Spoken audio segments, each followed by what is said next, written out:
Hi, Paul Slakis, Good News Planet.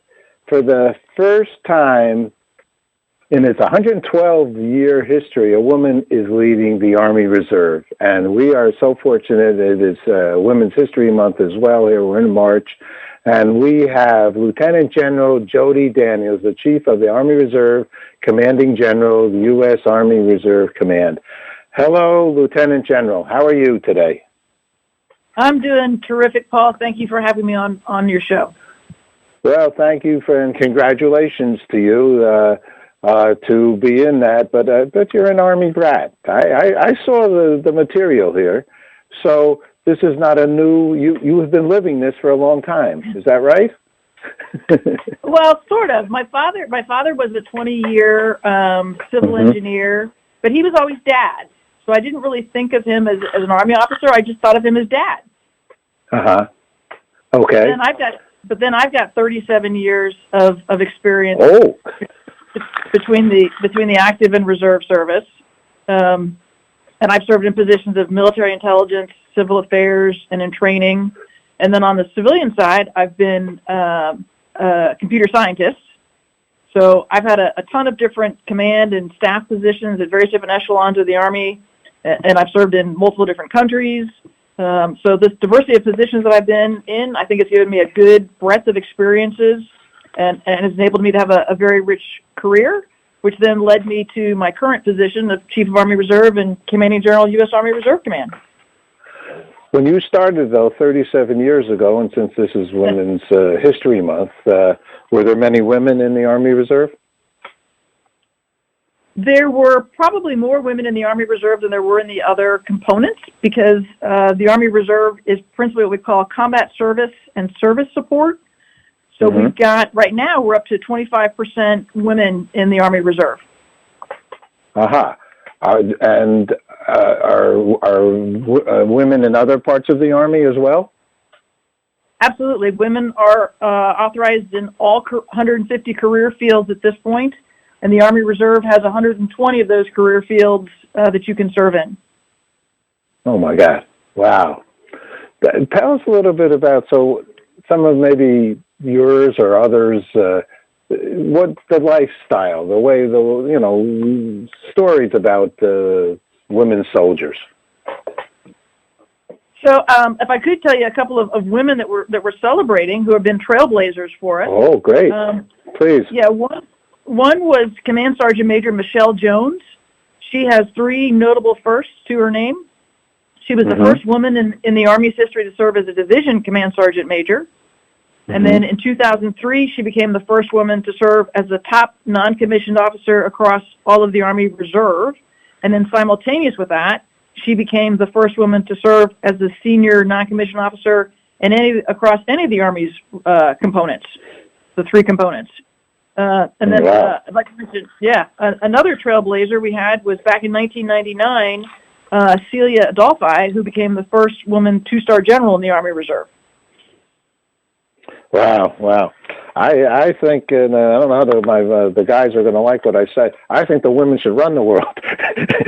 Because I think, maybe they do, I think women are good at leadership. I think they're good at the mothering and overseeing and take a different perspective. I think a more neutral perspective, more understanding in many situations. Do you agree? So there are more and more women serving in the ranks, and they bring a nice diversity of backgrounds and beliefs and philosophies and positions and upbringings and cultures and heritages. And so there's a lot to contribute by having that diverse and inclusive force. So what are some, like, on a daily basis now, how do you proceed for yourself? I have an objective of really building out the force of looking for what we're calling now our trained, disciplined, and fit force, that cohesive teams. We want them to be ready to fight and win. So I'm getting after junior leader development, trying to ensure that those soldiers who are in their first period of service with us are having such a great experience that they want to continue to serve and to lead. So they are they're schooled and educated on this type of leadership? Absolutely. The Army Reserve has a series of professional development courses across the span of your career.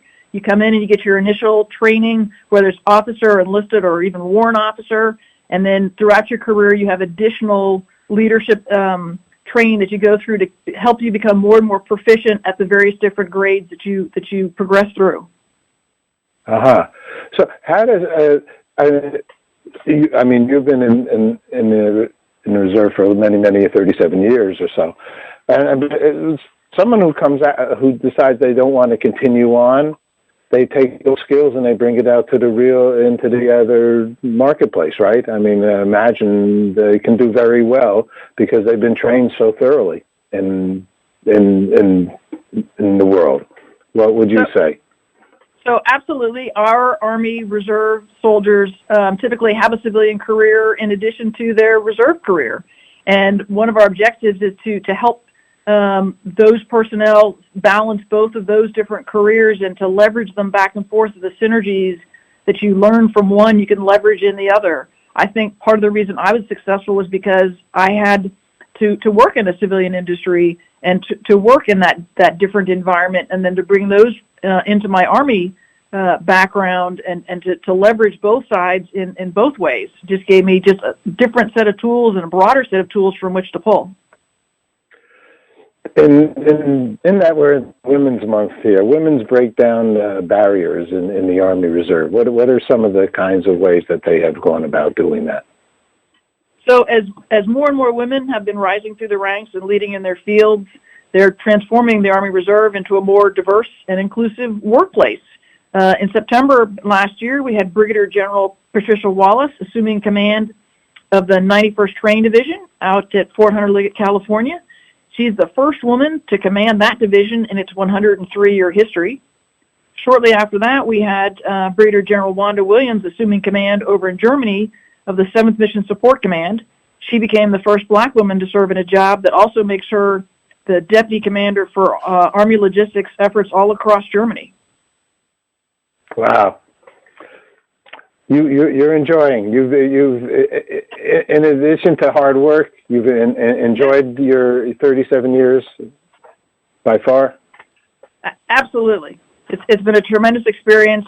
And if can I tell you about a couple of other notable women? Oh, sure, please, yeah. So I want to mention two more to your audience. These are really great stories.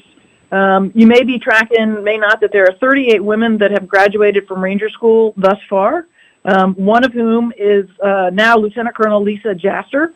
She was the third woman to graduate, and she was the first Army Reserve woman to do so. She happened to be in her mid-30s when she finished Ranger School, and she'd already had 2 children. In her civilian career, she's an engineer for an oil company, and she's now serving for us as a lieutenant colonel and as a battalion commander. Another one of our tremendously inspirational women is Captain Deshauna Barber. She's an Army Reserve logistics officer, and through much perseverance and many tries, and you can go check out the video, in 2016, she was crowned Miss USA. So numerous extraordinary stories, in the Army Reserve, both men and women contributing to the support of the homeland and overseas. We've had about 4,000 soldiers mobilized in support of the COVID-19 response efforts, as well as ongoing missions in 23 countries. We're in good hands with a person like you, and I can see that. I can hear that, and I feel very, very comfortable. And one of the main reasons why I can sense that is because you were all about everybody else. I could see it. 1, 2, 3. Lieutenant General Jody Daniels, you wanted to make sure we heard about everybody else. You're a wonderful person. Thank you so much for sharing good news with us. Thank you very much. And if you'd like to learn more about the Army Reserve and the contributions of our soldiers, please visit the www.usar.army.mil. That's MIL.